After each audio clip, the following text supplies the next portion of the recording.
This episode of Policing Matters is brought to you by Lexipol, the experts in policy, training, wellness support, and grants assistance for first responders and government leaders. To learn more, visit lexipol.com. That's LEXIPOL.com.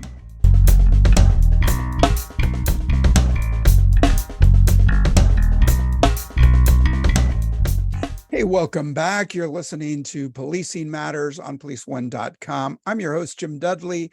Hey, thanks for listening. I hope you're well, and I hope you're watching us on YouTube as well, so you can take a look at my mug and our guests. And we have a great guest for you today. So check us out on the YouTube channel. Hey, let's talk about policing gun violence. Our guest today is Dr. Philip Cook, a criminologist and researcher who has co-authored the book with Anthony Braga, renowned researcher and co-author of the Boston Gun Project and Operation Ceasefire. The book, and I have it, thank you so much, Dr. Cook, is Policing Gun Violence. And it is a great read. It talks about policing strategies based on data and research, how much they are needed now, perhaps now more than ever, to present strategies based on research without bias in order to deflect criticisms of race, economics, and other biases. Well, we'll discuss gun violence, gang influences, strengthening firearms investigations, and the need to continue with effective strategies and programs to reduce gun violence and hold offenders accountable. Wow, that's refreshing, isn't it? Well, Philip J. Cook has been a member of the Duke University for 50 years and is currently Professor Emeritus of Public Policy and Economics. He's one of the first scholars to undertake research on gun violence prevention.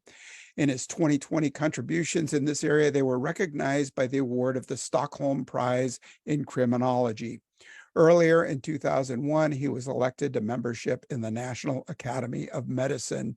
His most recent book with Anthony Braga is Policing Gun Violence. Well, welcome to Policing Matters, Dr. Philip Cook. Thank you, Jim. And it's a pleasure to be with you and to have a chance to talk to your audience. Well, thank you. It was so great reading through the Policing Gun Violence book. And also we've attached in our show notes your article in Vital City that talks about the vital role of police and gun violence prevention. What was your intent on taking on this challenge to write this book? Let me just start by saying the obvious, which is that gun violence is a very important problem in most of our cities and even suburban and rural areas. I think it's fair to say that it is the most important single crime problem that we have. It destroys individual lives. It certainly reduces the quality of life in heavily impacted neighborhoods. It traumatizes children growing up in those neighborhoods so they can never realize their full potential.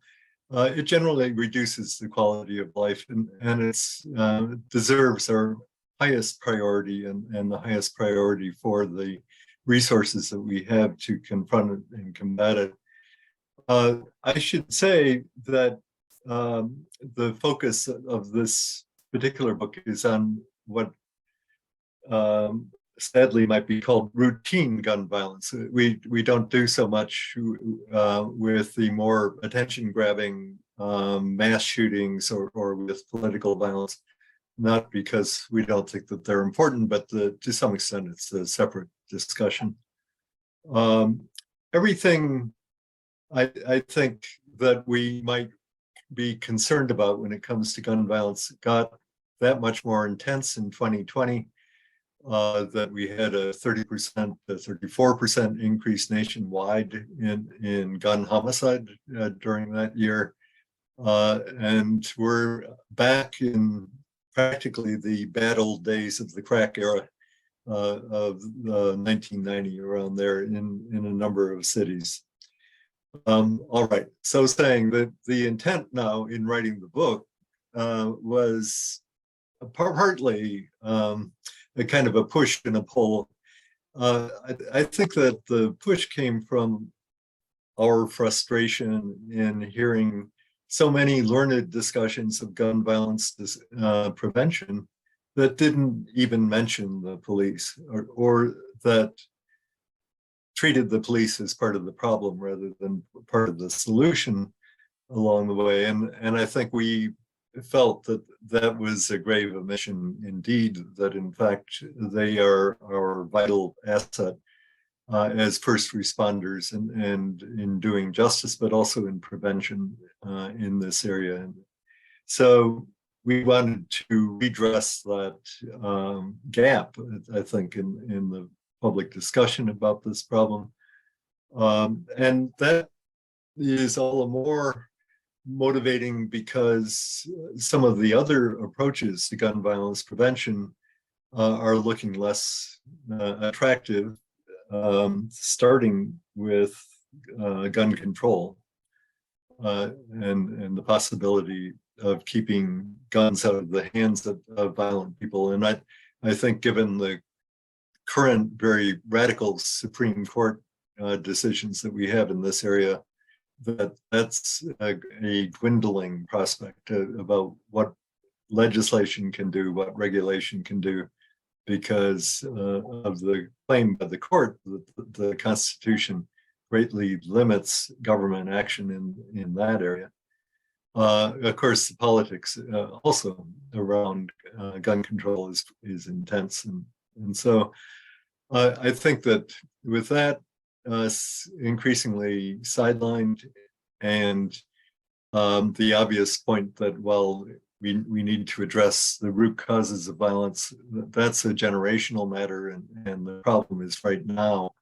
I think what we're left with is looking for what are, as I say, our primary prevention agent in this area is, and that's the police. Now, the pull in this area was really the belief that the science of policing has advanced over recent years, and that we did have something as scholars to say in that area.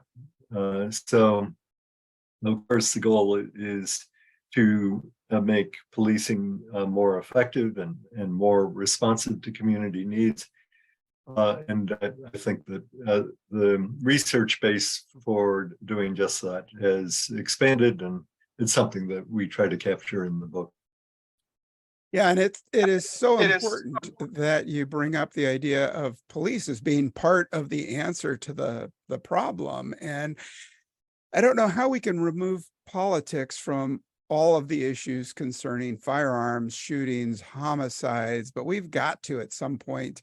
You mentioned gun control, and I just heard about 1 million clicks of people saying gun control, right? And we have politicians who see gun control as the only answer. And of course, we have the Second Amendment and gun protection rights. And I love the distinction that you make between shootings in our cities, shootings and homicides, and taking those and separating them from mass shootings or active shooter situations, because those are so much more prevalent, right? The routine shootings, as you called them. And so how do you take the politics out of the issue? I know you use a lot of data. You talk about programs that have worked. Dr. Braga talks about his Operation Ceasefire and how that was a multidisciplinary operation. How'd you take politics out of this? I mean, our claim that anybody should listen to what we have to say is really based on the idea that we are doing science and that we have something to say as scientists that is objective and not simply reflecting a particular ideology.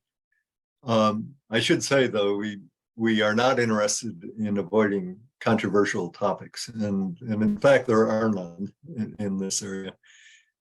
Certainly, the regulation of guns, the gun control is maybe the most intensely political, but I would have said a few years ago that there's more of a consensus around policing but that was before we had the defund the police movement and the attack from the far left on the police. Meanwhile, I guess there is also an attack from the far right that's taking the form of encouraging vigilante action, is basically what it amounts to. And everybody should have their own gun and take care of business.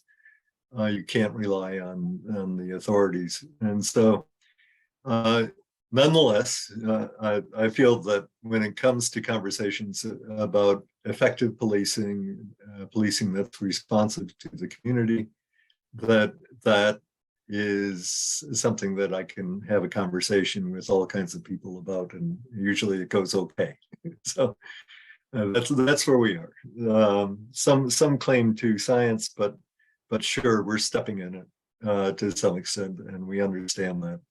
That's just the world we live in. Yep.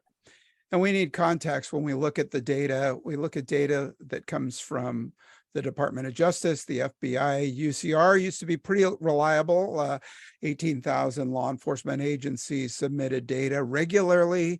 There was a switch to NIBRS, the National Incident-Based Reporting System, in 2020. It was supposed to happen.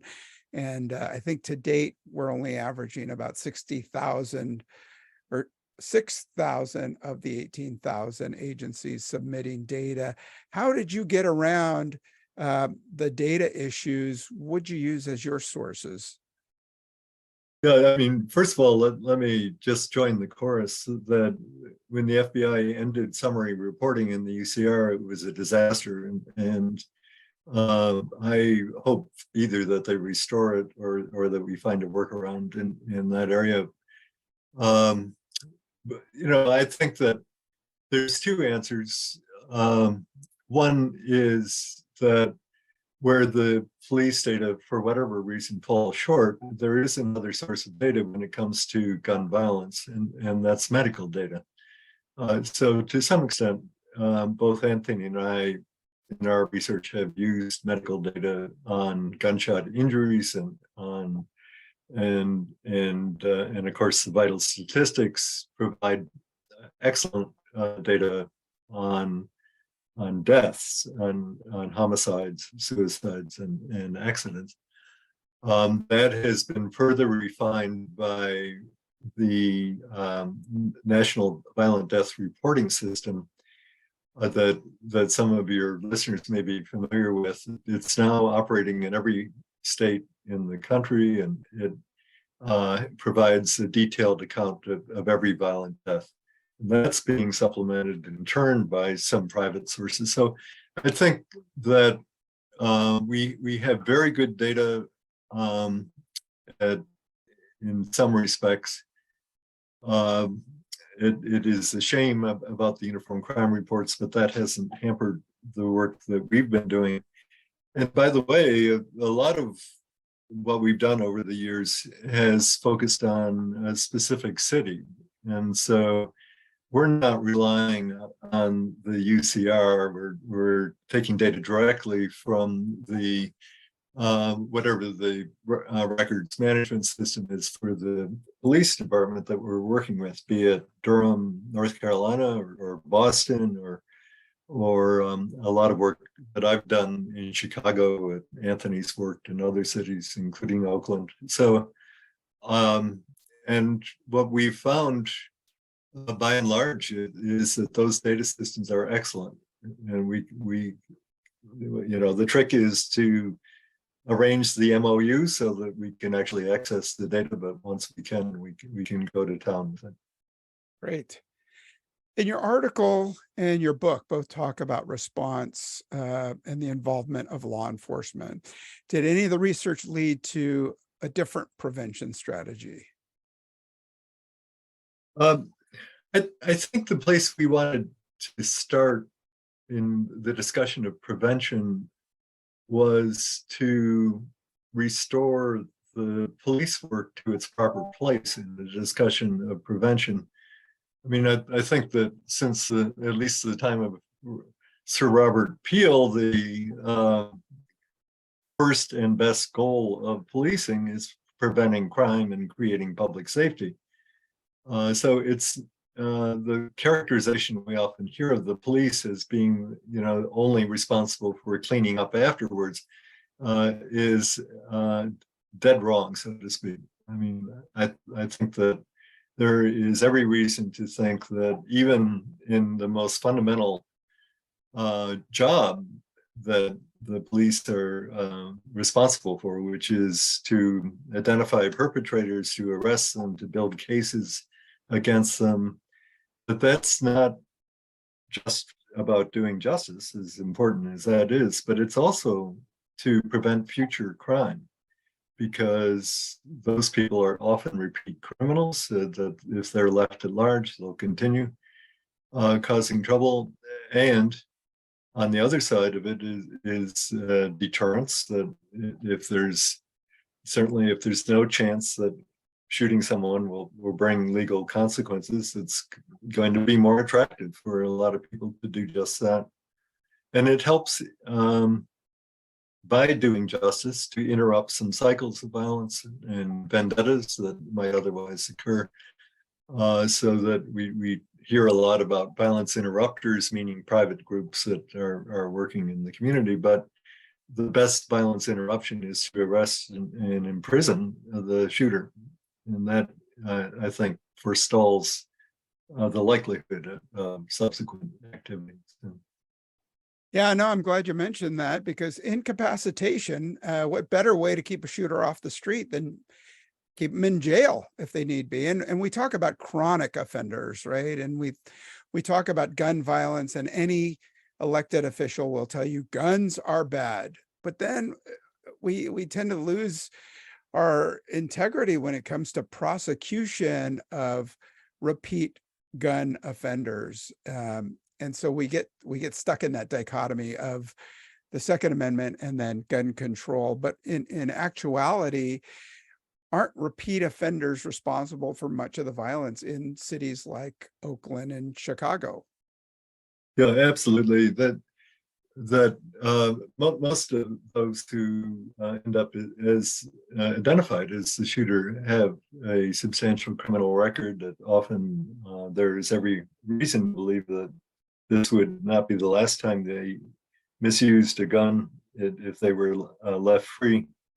And so that very simple idea that if you can lock them up for a few years and give them a chance to age out of that period in their lives, that would be a real contribution to public safety, and certainly important to prevention.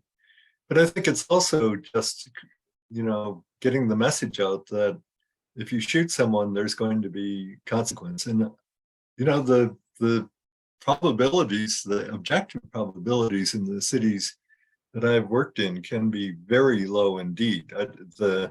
It went as low as 5% in Chicago in 2016 for non-fatal shootings.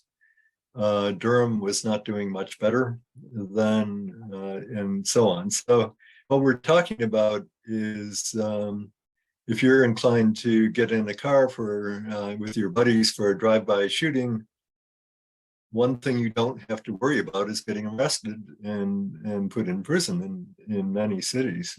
And I think that's a proposition that we need to change. We have to find ways that will make that better.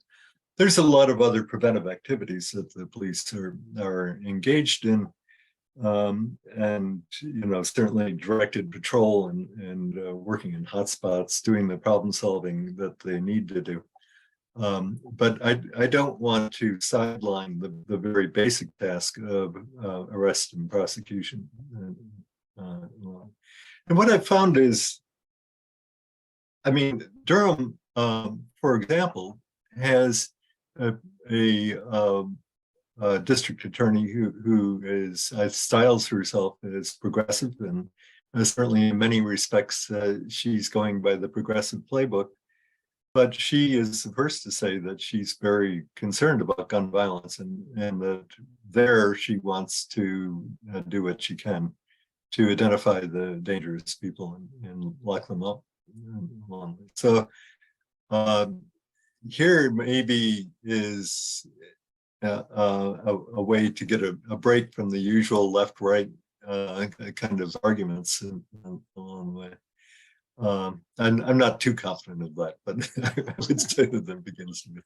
Right. And I mean, you know, we talk about data, we talk about, you know, thousands of shootings, hundreds of homicides, and sometimes we lose that chronic offender in the numbers. And if we look at individual cases, and right here in the San Francisco Bay Area, not San Francisco, but across the Bay, we've had a prosecutor who attempted to make a plea deal with someone who's in custody for 3 separate homicides, including one of a witness. And the offer was, I think, 15 years for the combined 3 murders. And thankfully, the judge reviewing the plea deal would not accept it, sent it back and said, no, we're not, essentially giving a professional killer a way out. And he had already done, you know, credit for time served, so probably be out in a few years. And then right after that, 2 of the 3 cases were just dropped from prosecution. So, I mean, that's what we're dealing with. And I want to take a quick break, but then I want to ask you, as far as gang violence and prosecutions, how do we commit to saying that we're going to take politics out of these prosecutions? If you carry a gun, if we have the evidence to say we're going to prosecute you for murder, then we're going to go the full extent of the law. Because as you just pointed out, if we all jump in a car and say, let's go do some shootings, we know if we do get caught, not much is going to happen. But first, I'd like to take a moment and thank our sponsor. Lexipol empowers first responders and public servants to best meet the needs of their residents safely and responsibly. Serving more than 2 million public safety and government professionals in over 8,000 agencies and municipalities, Lexipol offers a range of solutions that includes policies, training, behavioral health resources, news and analysis, and grant assistance services for law enforcement, fire and rescue, EMS, local government, and other agencies dedicated to public safety. To learn more, visit lexipol.com. That's LEXIPOL.com. And we're back, and I'm speaking with Dr. Philip Cook, a criminologist and researcher who has co-authored the book with Anthony Braga, Policing Gun Violence. And I love what I'm reading. You say random patrols, not that useful. Hotspot policing, using data for crime-based violence, coupled with some other strategies. And you talk about guns quite a bit in both the article and your book. Did your research lead you to patterns that show who's responsible for the majority of these shootings? I think when people hear gangs, it's another one of those topics that, some people will say, yeah, there's violent gangs roaming around out there, organized crime gangs, and then others who are saying, hey, you're labeling our young people. How did you identify who was involved in a gang, in a shooting or a homicide? Yeah, I mean, I think the first answer to the question about who's doing the shooting is that there's a great deal of overlap between the shooters and the victims, and that's something to be kept in mind. We did a survey of prisoners in Illinois at one point from Chicago who had been involved in gun violence in their day, and we asked them about their personal history. Half of them had been shot at least once. So this was a group with an incredibly high victimization rate along the way. And I think that in terms of age and location, residence, and certainly gender, it's all about the guys, that there's a lot of overlap. Maybe the shooters tend to be a little younger than the victims sometimes, and there's some other things, but that's the basic picture. Yeah, and then the harder to measure and identify aspects of, prior criminal record, of gang involvement or involvement in some kind of a criminally involved group. But that too seems to be very predictive about what's going on. And that, of course, is important for figuring out where to focus the police effort, to identify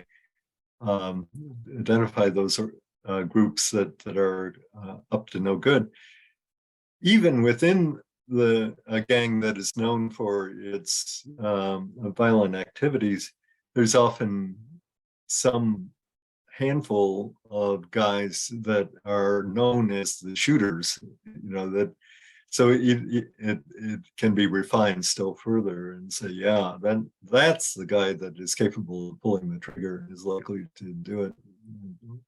So that's a pretty general answer, but I think the main thing is that for this particular problem of the routine gun violence, the shooters and the victims have a lot of overlap, not all of it, but quite a bit.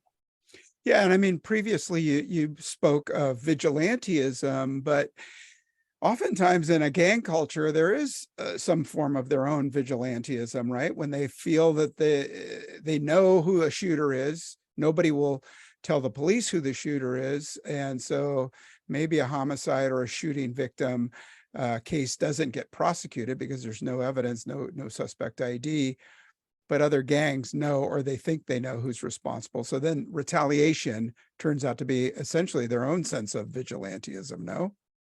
Oh, yeah, sure. You nailed it.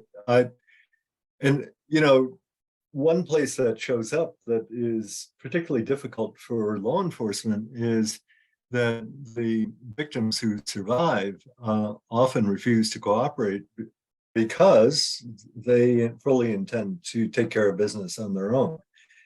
And so they don't want the police to be messing with it because they have their own plans. And so it becomes very much as an alternative to the police investigation and eventually an arrest. And that's an area that we have focused on because what we found in all the cities we've looked at, that the arrest rate, the conviction rate for fatal shootings is much higher than it is for non-fatal shootings. Often 3-to-1, 4-to-1 in terms of the ratio, even though the fatal and non-fatal are basically a luck of the draw. It's just, does the bullet hit a vital organ or not? And that's what it comes down to. But it's the same people, it's the same motives, it's the same circumstances. And so in that prevention sense, it's just as important to prosecute the non-fatal shooters as it is the fatal shooters. It's the same people. And the problem is that the victim often gets in the way of doing that in a non-fatal shooting, which is not true in a fatal shooting. Now, it's also true that police departments put a higher priority on investigating fatal shootings for understandable reasons, but we're trying to change that. So that would be part of that. No, absolutely. Except for those message shootings where somebody gets shot in the leg or the butt or something like that. Those are maybe a message shooting. Otherwise, a shooting victim could be a shooting victim, but not a homicide, just for the sake of the awful marksmanship of the shooter.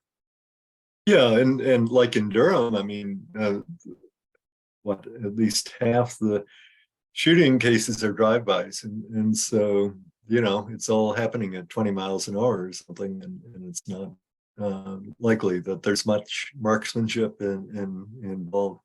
There's about 5 non-fatal shootings for every fatal, so there's a lot more business for the police investigators, but as I say, it's the same folks. Yeah, and we talked about place-based violence. Did your research happen?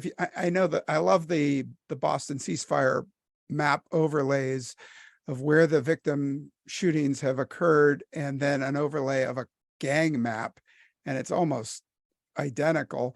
Did you identify patterns in the different cities where shootings occurred? I mean, first of all, it is highly patterned and concentrated in particular neighborhoods, but more than that, often particular blocks or addresses that are associated with high rates of violence.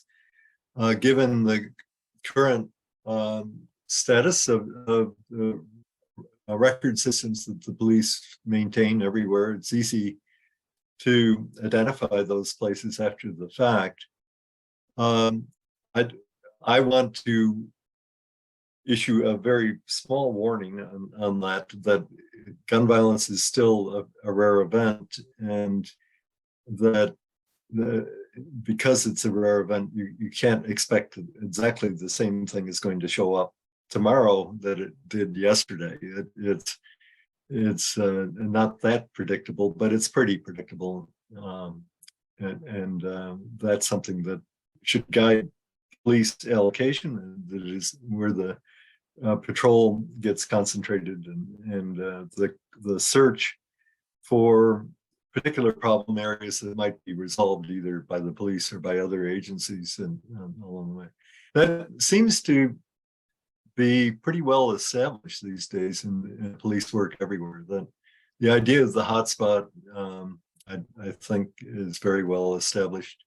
You know, when I started, it was probably being done with pins on a map, but now it's being done more scientifically, I guess, and with bigger data sets, but it's the same idea.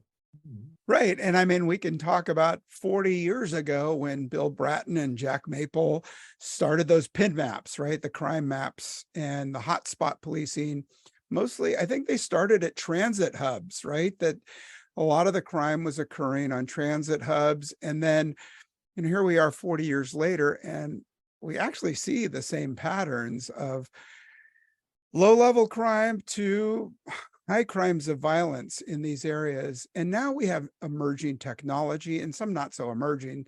ShotSpotter's been around for more than a decade, but still in a place like Chicago with over 700 homicides a year, there's a debate on whether or not they should continue with ShotSpotter because of race bias allegations. I mean, the data is there. We have access to this technology, AI, facial recognition, other things. Are we ever going to get past the argument of race bias when it comes to these using these kinds of strategies and tools? Yeah, I mean, sadly, that it's overwhelmingly true in the city of Chicago that gun violence is concentrated in Black neighborhoods and low-income Black neighborhoods. And if you have a ShotSpotter installed, then the notifications and the patrol response is going to be focused on those areas. And so, for better or worse, those neighborhoods will see more police cars with their lights flashing and all the rest of it. And of course, some people resent that. I think that in Chicago, that was crystallized around the fact that in some cases, the police response to a ShotSpotter notification included kind of opportunistic arrests where they were noticed somebody that was in clear violation of the law, but not associated with the shooting, and making an arrest as part of the trip is what it amounts to. And that intensified the political pushback. The great conundrum is that those neighborhoods, when you talk to even the young men, will say they value the police and they want the police to be effective in particular ways. Certainly they want to feel safe.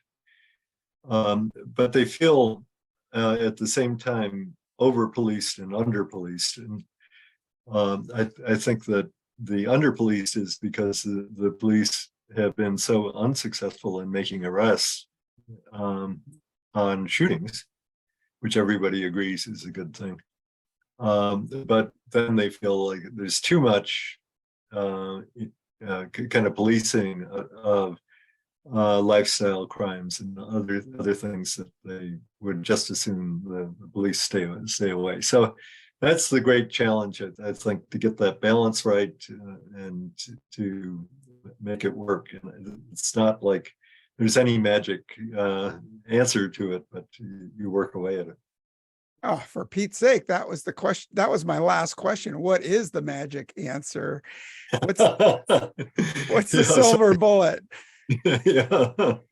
No, I mean, it's really difficult to see this cycle of criticism of law enforcement when we talk about things like ShotSpotter in a neighborhood to catch shootings real time, just about, when we get shootings reported that nobody ever calls on a phone to report in some cases, right? So police will get there and there's shell casings all over the street, or there's even a body, and yet nobody's picked up the phone to call 911. And so I really grapple with how somebody could criticize something like ShotSpotter.